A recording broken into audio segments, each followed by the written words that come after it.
Summer. The word itself conjures images of warmth, freedom, and endless days. It's a time for escape, for new adventures, for leaving the mundane behind. We pack our bags, chase the sun, and seek out those perfect, idyllic moments. But what if the escape turns into a trap? What if the freedom becomes a terrifying vulnerability? Sometimes the places we go to find peace are where true nightmares begin.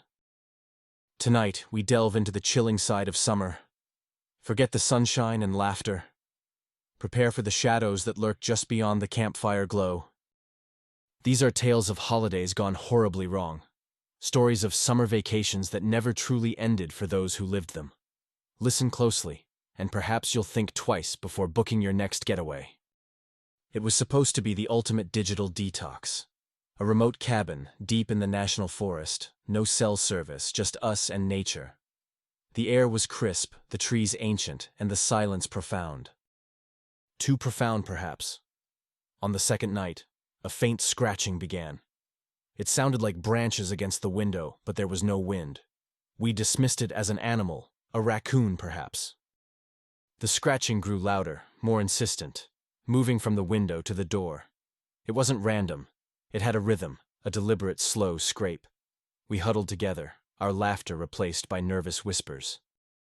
Then came the tapping, not on the glass, but from inside the walls. A soft, rhythmic tap, tap, tap, as if something was trying to get out, or perhaps trying to get in. We tried to rationalize it, blaming old pipes or settling wood. But the tapping followed us. It moved from the living room to the kitchen, then to our bedroom. It was always just out of sight. One morning, we found a small, crudely carved wooden doll on the porch. Its eyes were empty holes, staring blankly. We hadn't seen it the night before. That night, the scratching returned, but this time, it was accompanied by a low, guttural hum. It vibrated through the floorboards, a sound that felt ancient and malevolent. We didn't sleep. By dawn, we were packing frantically. As we drove away, I glanced in the rearview mirror. Standing at the edge of the tree line, barely visible, was a figure. It was tall and gaunt, its limbs unnaturally long. It didn't move, just watched us leave. We never looked back again. Our family rented an old Victorian beach house for the entire month of July. It stood alone on a secluded stretch of coastline, its paint peeling, its windows like vacant eyes. The owner had warned us it had character. Character, it certainly had. From the moment we arrived, a pervasive chill clung to the air, even on the warmest days. The scent of salt and something else, something metallic and old, permeated every room. Strange things started almost immediately. Doors would creak open and shut on their own. Footsteps echoed in the empty upstairs hallway when no one was there. We blamed the sea breeze, the old house settling. Then came the whispers. Faint, indistinct voices, like a distant conversation carried on the wind. They seemed to emanate from the master bedroom, always just beyond comprehension. My younger sister began talking to an invisible friend named Sarah. Sarah, she said, was sad and missed her family. Sarah, she claimed, lived in the house before us. One evening, a porcelain doll, a family heirloom, was found face down in the sand outside. It had been locked in a display cabinet inside the house. Its eyes were scratched out. That night, the whispers grew louder, more urgent. They were no longer indistinct. They sounded like pleas, like cries of despair. My sister woke up screaming, pointing at the foot of her bed. She said Sarah was there, crying. But Sarah wasn't alone. There were others, shadowy figures reaching for her. We rushed in, but saw nothing.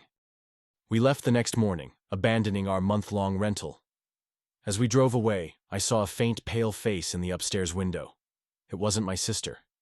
It wasn't anyone I knew. The house stood silent, watching us go. Some places aren't meant to be lived in. Some spirits never leave. We thought a cross-country road trip through the desert would be an adventure.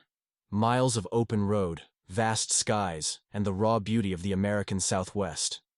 It was exhilarating at first.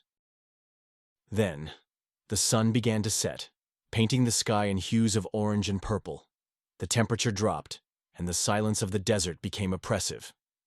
We were hours from the nearest town, Our car sputtered, coughed, and died. No cell service, no other cars on the desolate highway. Just us, the broken-down vehicle, and the encroaching darkness. As the moon rose, casting long, distorted shadows, we heard it. A faint, rhythmic drumming, coming from somewhere out in the vast, empty expanse. It was too steady to be natural. We tried to ignore it, huddling inside the car. But the drumming grew louder, closer. It felt like it was circling us, a slow, deliberate beat. Then we saw them. Figures, barely discernible against the moonlit landscape. They were moving, slowly, deliberately, towards our car. They didn't look human. Their forms were elongated, their movements jerky and unnatural. They seemed to glide over the uneven terrain, their eyes, if they had any, hidden in the deep shadows. Panic set in. We locked the doors, our hearts pounding. The drumming stopped. A new sound began, a low, guttural chant echoing across the desert. It was ancient, terrifying. One of the figures stopped directly in front of our car, its silhouette blocking the moonlight. We couldn't see its face, but we felt its presence, cold and malevolent. We spent the night in terror, listening to the chanting, feeling their unseen eyes on us. At dawn, they were gone. The desert was silent once more. We walked for hours before finding help. We never spoke of what we saw, what we heard. The desert holds secrets, and some things are best left undisturbed. Summer holidays are meant to be a break from reality, but sometimes reality breaks you. These stories are a stark reminder that not all escapes lead to paradise.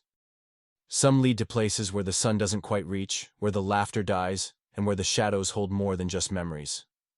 The next time you plan your perfect getaway, remember these tales. Because sometimes the most terrifying thing isn't what you bring with you, but what you leave behind, or worse, what follows you home. Sleep tight,